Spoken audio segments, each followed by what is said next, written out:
अस्सलाम वालेकुम। How are you students, कैसे हैं सब। आज हमने सेमेस्टर फर्स्ट यूनिट नंबर 2 इंशाल्लाह स्टार्ट करनी है, role of the nurse in health care system. सबसे पहले ऑब्जेक्टिव्स में प्रोफेशनल क्या चीज़ है, कैरेक्टरिस्टिक ऑफ प्रोफेशन। एक प्रोफेशनल किस बंदे को कहा जाता है और प्रोफेशन के क्या क्या कैरेक्टरिस्टिक है, और एक प्रोफेशनल नर्स का क्या रोल होता है। फिर डिस्क्रिप्शन ऑफ कैरियर रोल्स, या description of role as a communicator, description of role as a teacher, description role as a counsellor. एक नर्स का क्या रोल होगा कि वो किस तरह कम्युनिकेटर बन सकता है, किस तरह एक टीचर बन सकता है, किस तरह काउंसलिंग कर सकता है। Professional. A professional is a member of a profession or any person who earns a living from a specified professional activity. Professional एक ऐसे बंदे को कहा जाता है, एक ऐसे मेंबर को, या एक ऐसे प्रोफेशन या एक ऐसे पर्सन को जो कमा रहा हो, उसके पास कोई प्रोफेशनल स्किल्स हो या प्रोफेशनल डिग्री हो। ठीक है, एक स्पेसिफिक प्रोफेशनल एक्टिविटी से वो कमा रहा हो, जिस तरह के जज होता है, वकील होता है, डॉक्टर होता है, नर्स होता है, इंजीनियर होता है, एक्सेट्रा। ये सारे एज ए प्रोफेशनल है।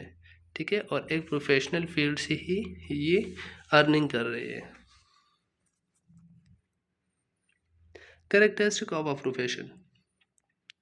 एक प्रोफेशन में क्या क्या कैरेक्टरिस्टिक है जिससे हमें फील हो, जिसमें हमें पता चले कि एक प्रोफेशन है, एक फील्ड है, एक प्रोफेशन के साथ जो बंदा होता है उसको प्रोफेशनल ही बोले जाता है। ठीक है, तो एक प्रोफेशन की क्या कैरेक्टरिस्टिक होनी चाहिए। A basic profession requires an extended education of its members as well as basic level foundation.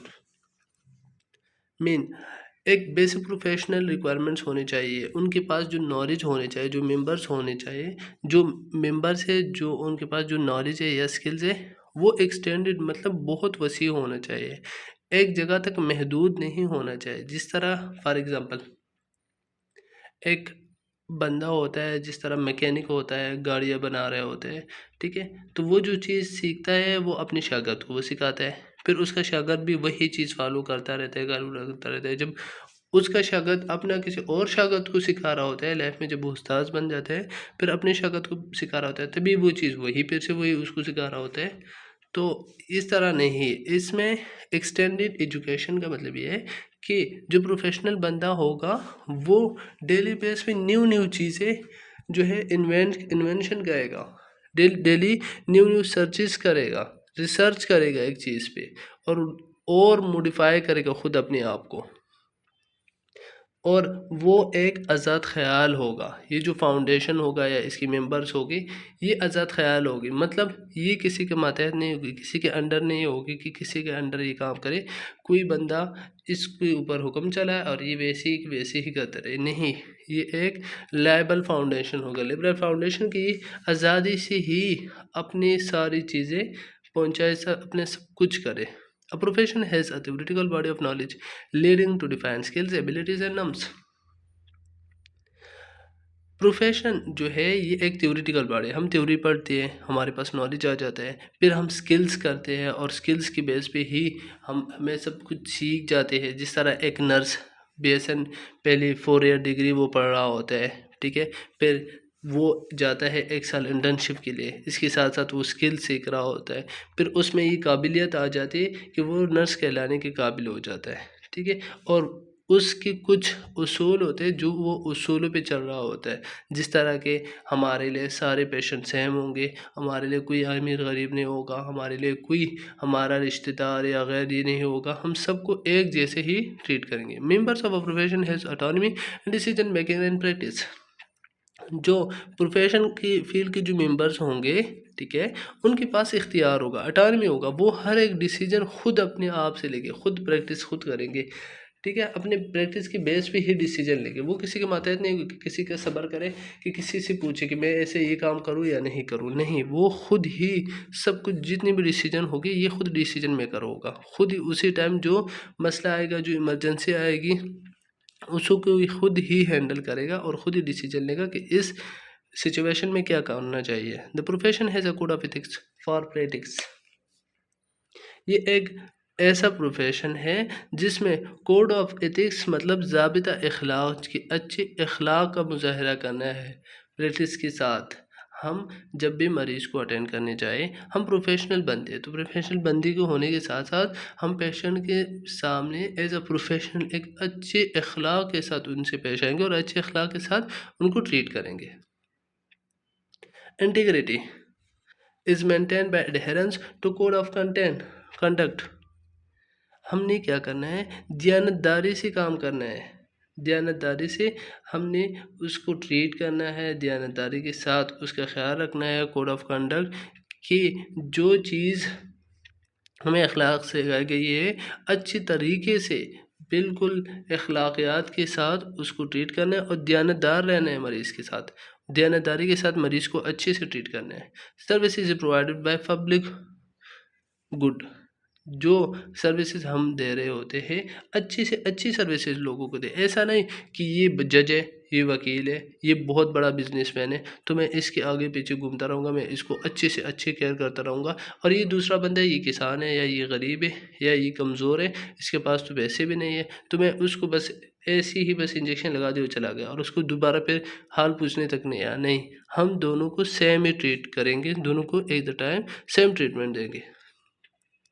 Description of a career roles, communicator, teacher, counsellor, leader and manager. अब जो कैरियर रूल्स है वो 5 चीज़ों पे डिवाइड किया हुआ है कि उसकी कम्युनिकेशन कैसे होगी, वो टीचिंग मेथड कैसे देगा, काउंसलिंग कैसे करेगा, लीडरशिप कैसे करेगा, मैनेजर कैसे होगा। Rule of the nurse professionals, rule of professionals, rule क्या होगा, एक ये एडुकेट होगा। एडुकेट मीन कि पेशेंट की बिहाफ पे ये बात करेगा।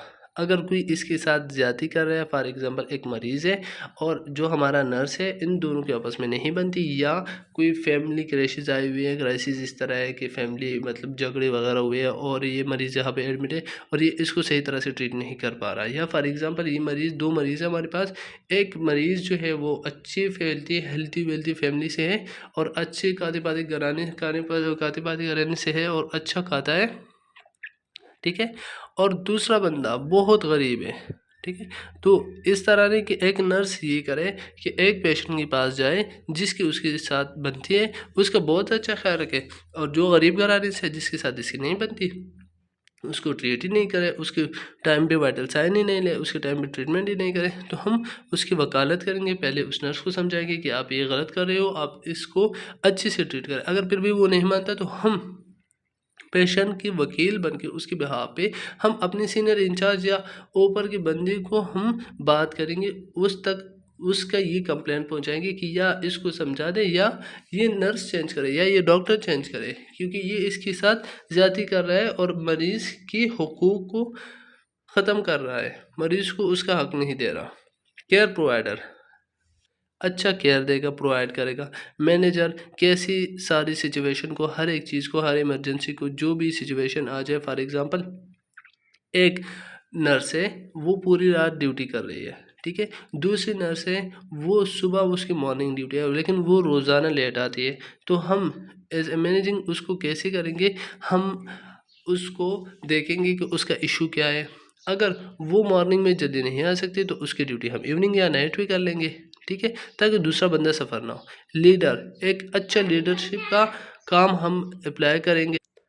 कोलाबरेटर, बाहमी ताल्लुक़ के साथ हम अपने जो हमारा स्टाफ मेंबर होगा या डॉक्टर होगा या जो भी बंदा होगा उसके साथ एक अच्छे ताल्लुकात के साथ हम पेशेंट की ख्याल करेंगे, केयर करेंगे, उसके लिए हम प्रॉपर ट्रीटमेंट करेंगे, सब कुछ करेंगे और अपने स्टाफ के साथ एक अच्छे अखलाक का मुज़ाहरा करेंगे, उनके साथ अच्छे तरीके से पेश आएंगे और बाहमी ताल्लुक़ के साथ सब कुछ हैंडल करेंगे।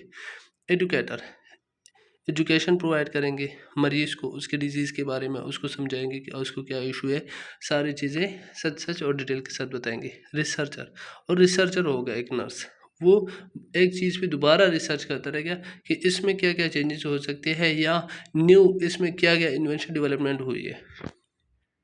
Description of role as a communicator, अब जो हमने पढ़ा उसमें सबसे पहले कम्युनिकेटर।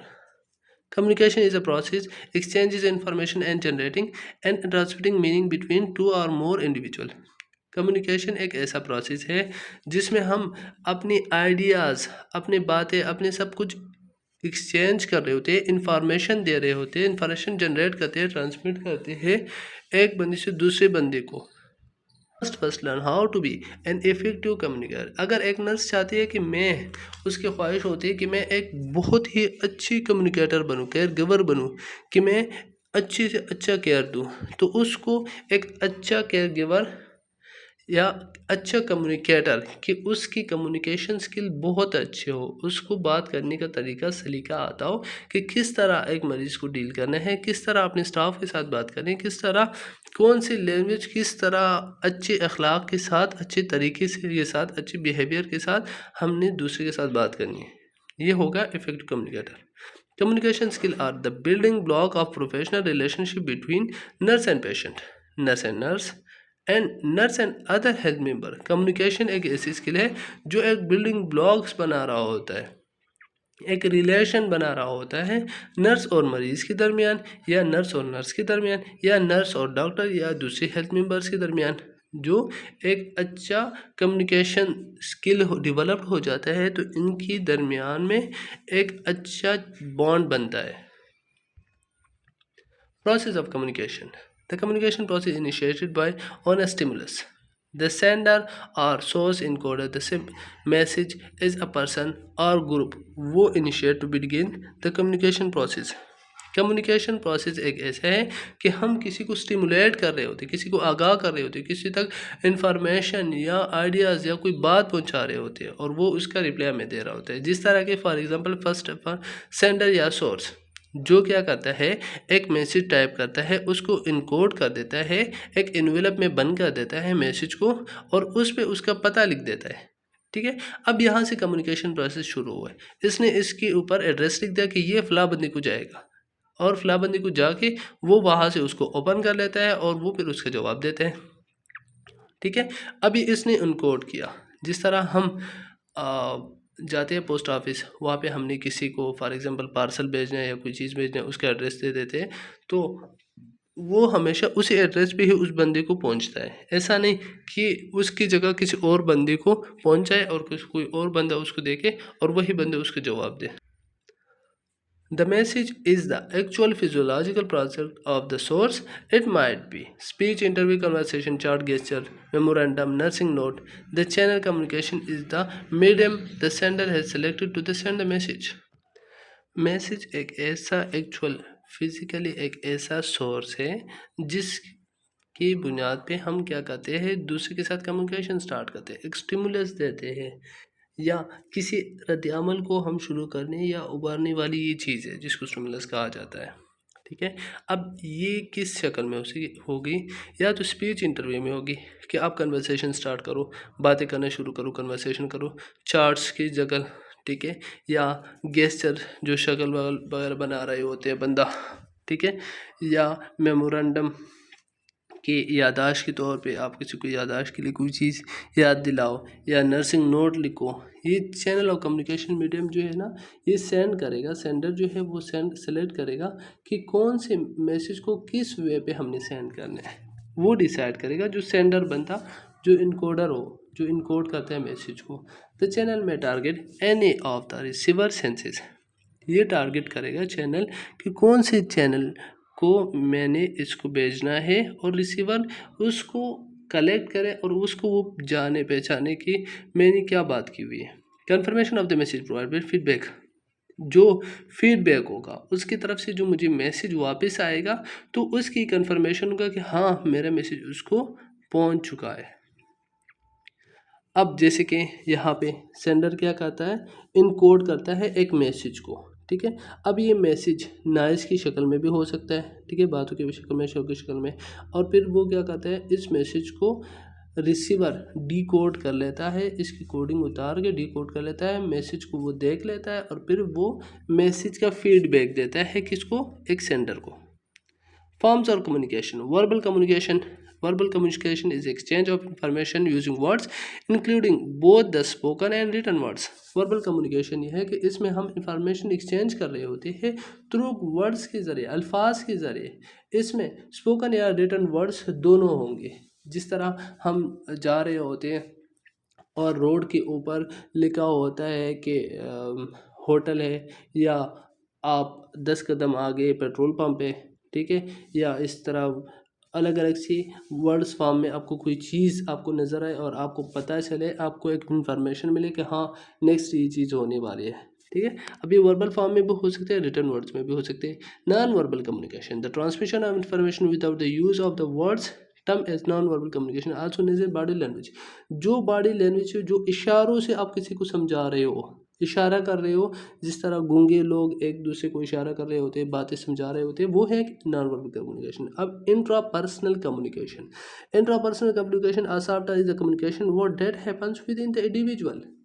इंट्रापर्सनल कम्युनिकेशन ये होता है जो बंदा खुद अपने आप के साथ बातें कर रहा होता है, जिसमें दूसरा बंदा इन्वॉल्व ना हो, बस ये अपने ही बातों में अपने साथ बातें कर रहा हो, अपनी सोचों में गुमो, बोलो कि काश मैं ये नहीं करता, ये करता, मैंने वहाँ जाना है, मैंने यहाँ जाना है, मैंने ये करना है, मैंने वो करना है, ठीक है।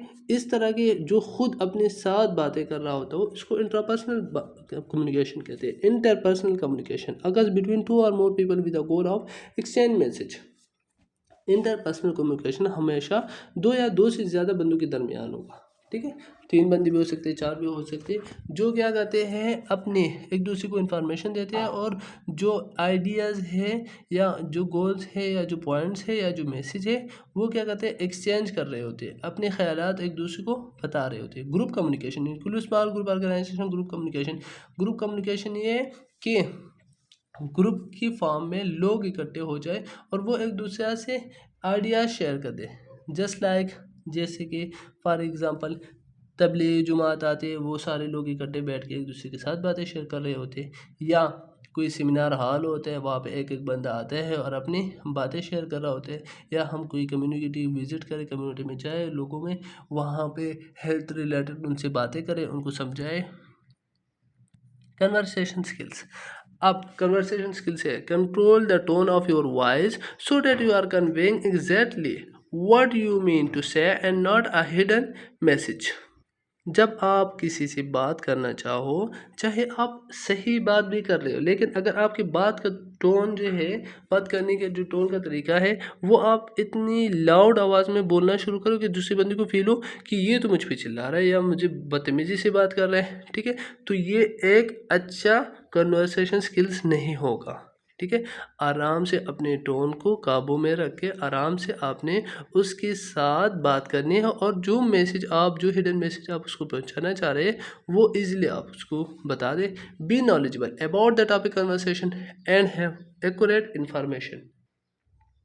आपके पास नॉलेज होना चाहिए, ठीक है, नॉलेज आपको आइडिया होना चाहिए। जिस टॉपिक में आप बात करना चाह रहे हो उस टॉपिक के बारे में वो आपसे क्वेश्चंस करें तो आपको आइडिया हो, आपको पता हो, आपको समझ हो कि मुझसे इस टॉपिक में ये क्वेश्चन पूछे जा सकते हैं, वो जो भी पूछे आप इजीली आप उसका जवाब दो।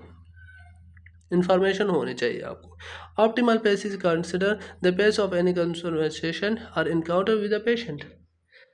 बेहतरीन रफ्तार के साथ उसको फेस करें, ठीक है। जो भी कन्वर्सेशन हो पेशेंट की, जो वो आपसे पूछे भी डिजीज़ के बारे में, मुझे क्या हुआ है, मुझे क्यों हुआ है, इसका हल क्या है, ये कब तक ठीक हो जाएगा, अगर मैं ट्रीटमेंट नहीं करूँ, मैं दरमियान में छोड़ दूँ फिर क्या होगा, ये कितने दिन इसके ट्रीटमेंट पे लगेंगे, मुझे क्या क्या करना होगा, हर एक चीज़ के बारे में आपके पास जवाब होना चाहिए। Assist the patient personal space through carefully observation and non verbal communication. Patient की पर्सनल स्पेस जो है आप केयरफुली ऑब्जर्व करें कि उसको क्या मसला है, क्या इशू है, उसको क्या समझाना चाहिए, अब इसके दिमाग में क्या चल रहा है जो ये बता नहीं सकता, जो बताने से घबरा रहा है या डर रहा है, तो आप वो चीज़ें उसके साथ ऐसे कन्वर्सेशन रखें कि वो आपके साथ अपनी आइडियाज़, अपनी जो भी इम्पोर्टेंट चीज़ें हैं, जो फीलिंग्स हैं, वो आपके साथ शेयर करें, आपको बता दें। बी क्लियर एंड कंसाइज, हर एक चीज़ क्लियर करके उसको समझाएं। इस तरह नहीं कि आप कोई बातें छुपाते रहे या ऐसे मुश्किल अल्फाज वर्ड्स यूज़ करते रहे जो उसको समझ ना आए। बी ट्रूथफुल, हमेशा जो भी बात करें पेशेंट की डिजीज़ के बारे में, जो भी बात हो या पेशेंट के रिलेटेड जो भी, वो आप सच्चाई के साथ बताओगे, उसमें कोई झूठ मूठ नहीं यूज़ करोगे। फॉर एग्ज़ाम्पल एक पेशेंट है, ठीक है, आपने उसको झूठ बता दिया कि नहीं आप तो ठीक हो, अब उस पेशेंट को है कैंसर, वो मरने वाला है, ठीक है, लास्ट स्टेज चल रहा है, और आप उसको बोले नहीं नहीं इतना बड़ा मसला नहीं है, अब 2-3 दिन तक ठीक हो जाएगी। अब कैंसर का इलाज ही नहीं है तो वो 2-3 दिन तक कैसे ठीक होगा? तो इस तरह आप झूठ नहीं बोलोगे। अगर उसकी डेथ हो जाती है तो उसकी फैमिली मेम्बर्स वो आपको ही ब्लेम करके बोलेंगे ये तो बिल्कुल ठीक था, आपने खुद कहा हुआ था कि ये ठीक है, तो ये कैसे इसकी डेथ हो गई? इसकी वजह आप है, आपने कोई गलत इंजेक्शन लगाया जिसकी वजह से इसकी डेथ हो गई। हाँ, अगर फॉर एग्ज़ाम्पल पेशेंट की कंडीशन ऐसी नहीं है, वो बहुत ही दिल का कमज़ोर है, ठीक है, पहले उसको हार्ट अटैक हो चुका है फॉर एग्ज़ाम्पल, अब उसकी कंडीशन ऐसी है कि वो मतलब आप उसको कोई भी बात बोलो तो वो साइकोलॉजिकली मेंटली वो स्ट्रेस में चला जाएगा। तो इसलिए हम पेशेंट को नहीं बताएंगे, जो पेशेंट का अटेंडेंट होगा, जो रिलेटिव होगा उसको समझाएंगे, उसको सारा चीज़ें सब कुछ क्लियर करके बता देंगे। Keep the conversation as natural as possible and avoid sounding overly eager. जो भी हम कन्वर्सेशन करें नेचुरली, जितनी आरामदेह अल्फाज में नेचुरली तरीके जितने हो सकते हैं हम उसके साथ बिल्कुल आरामली अच्छी अखलाक के साथ अच्छे तरीके के साथ उससे बातें करें, ठीक है। और जो ईगर वाली या किसी बात पे गुस्सा आते हैं वो सारी चीज़ें हम अवॉइड करें। किसी बात पे हम उस पर गुस्सा नहीं करें कि वो हमसे कोई क्वेश्चन पूछे और हम उसको डांटना शुरू करें, उस पर गुस्सा करना शुरू करें, नहीं, इस तरह हम नहीं करेंगे। If culturally appropriate, maintain eye contact with the patient without staring in a face-to-face pose.